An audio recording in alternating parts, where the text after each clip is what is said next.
Hey guys, just got off work. This morning I told you guys that I want to try a vegan experiment for 30 days, which some of you seem to be really concerned with what's going to happen to me.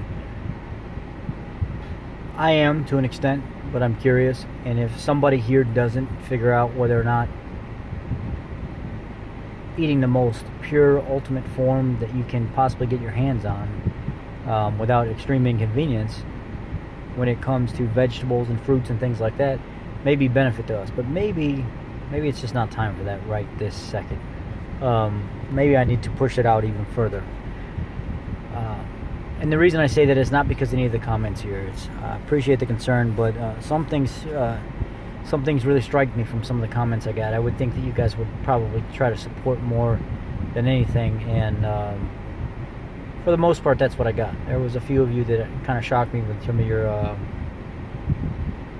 comebacks, but anyhow, I'll leave it at that. It's you live your life the way you want to live your life, and I don't judge nobody for that. You can say what you want to say, and still I'm not going to judge for that. But one thing that really got to me today wasn't anybody on YouTube. It wasn't anybody in my personal life. It was a customer.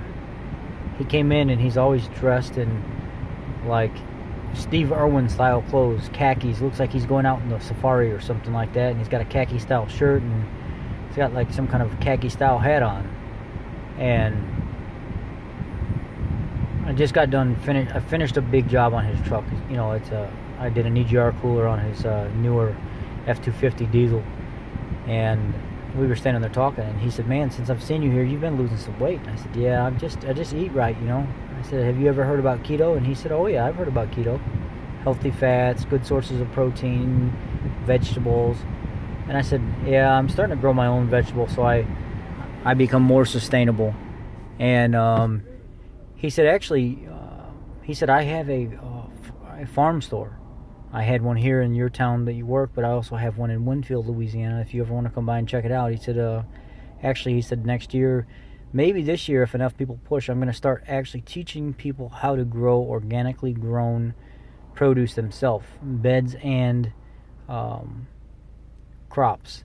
And I said, "Really? That's interesting." I said, "I actually grow my own vegetables. I've been doing it for years now, for the most part." And he said, "It's neat." He said, "The one thing that I find that is very dangerous is how even organic vegetables are grown. Even vegan people that talk and tout about how they're getting such pure, good sources of vegetables." And he said, "No, they're not." He said, "I teach this stuff for part of my living. I go to schools and stuff, and I actually talk about growing your own crops. I go to co-ops and I talk to people about stuff like that." And he said, "You can get some of the most expensive organic vegetables out there and not even come close to the nutrients that's supposed to be in them." He said there's about 15 or 16 total things that have to be put into plants to actually grow them properly. He said, "We have people that come into the co-op and they'll bring in these beautiful heads of cauliflower, but the tops of them are starting to brown." And he says, "I know what they are right away. The soil's deficient in boron, and boron is one of the major components to growing cauliflower." So he says that you'd be surprised on how many farmers out there that say they're organic. They are not organic. He said it's not in the least form. He said you need at least 15 or 16 different products to put in soil. And I said, I worked at a co-op. I used to take fertilizer out to the farmers. And he said, "How many types of fertilizer did you have?" And I said, "Well, we had potash, we had ammonia sulfate, we had triple phosphate, we had urea, agritane, chemical to put onto the urea. We had all kinds of different additives." But I said we only really had about 7 or 8 different types of fertilizer. And he said, "That's only half of what it takes to grow a plant." He said, actually, half of what it takes to grow a plant would be the minimum. He said, if you want to actually get into it to make sure a plant is fully deficient, he said, I bet you would have to have 100 different types of chemical or fertilizer in that ground that's natural from the earth. Zinc, copper, ammonia phosphate, potash, urea. And he said there's so many things that promote nitrogen and all this other stuff that you're not getting. And he said even these organic companies, you are not even coming close to getting the nutrients that you're supposed to get. Then he told me a story. He said, I grow all my own vegetables. He said, I have all my own grass-fed beef. And he said, there's only 2 months out of the year that I'll feed them grain. And I make sure the grain is grain that I grow on my land, that I know is organic. And he said, I don't go to the store and buy anything. He said, I'll tell you a story about feeding your body versus nurturing your body. He said, my kids are phenomenal kids, and when they get good report cards, I let them choose where they want to go, and I suck it up and I just deal with it. And he said, I'll tell you a story about Taco Bell. Me and my kids went to Taco Bell. That was their choice. And he said, I don't know why, because they always see us eating healthy, they eat healthy. But when it's good report card day, they go where they want. And he said, me and my wife just deal with it. And he said, we went to Taco Bell, and he said, I ordered only 3 things from the menu, but they were very dense food. And he said, I don't even want to call it food because I knew it was junk. And he said, I thought by ordering 3 different things on the menu, that would at least fill me up. He said, by the time I ate that stuff and got ready to walk out the door, I was already hungry, and I ate my 4th item.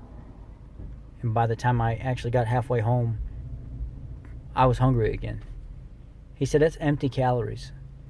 Those are empty calories that don't do nothing for your body. And he said, too many people go to Burger King and McDonald's, Wendy's and stuff like that, and they think that the stuff they're eating is actually nurturing their body. And they're hungry, so they say, feed me. So I put food in my mouth. When your body's not saying feed me, your body's saying nourish me. Put the proper food in me, and then I won't have to be hungry. Put the proper food in me, and that 2,000 calories you just ate an hour later, I'm not going to be hungry because you're nourishing me. He said there's a big difference in feeding me and nourishing me.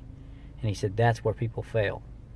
He said if you wanted to do a vegan style diet, you're going to have a very rough time finding organic sources that are really organic sources, grains that are not troublesome to you at all, especially if you've been without that stuff for so long. He was telling me, he said, I don't know if I would try it if I was you. He said, honestly, I'm a big proponent on vegetables, but you're doing so good on what you haven't done so far. How do you know you're not going to put yourself back into an episode and put yourself right back in the hospital again? Especially with the severe stomach condition that I had. And then by the time I got done talking to him, I thought, wow, this is pretty powerful.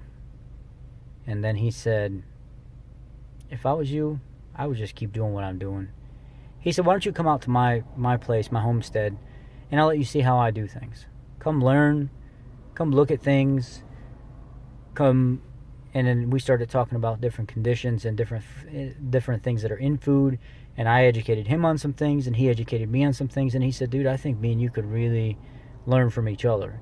He said, I'd like to come out, show you my home, show you my cattle. I got 23 head, or 21 head. My land is set up for 23 by regulation. They're all grass-fed. And he said 2 months out of the year I do feed them grain, but it's grain that I grow. And he said, just keep doing what you're doing and don't do things to appease other people. But I can't get this out of my mind. I can't get this out of my mind that nobody is willing to take that leap to say, look, it doesn't work. It just does not work. I can't believe that the government or somebody hasn't stepped in to say, hey, it's where we were wrong. It's not going to happen. So I'm thinking to myself, I can do it. I care about people so much that I would do that to myself just to prove that it is not better. Just maybe for moral value. That's it.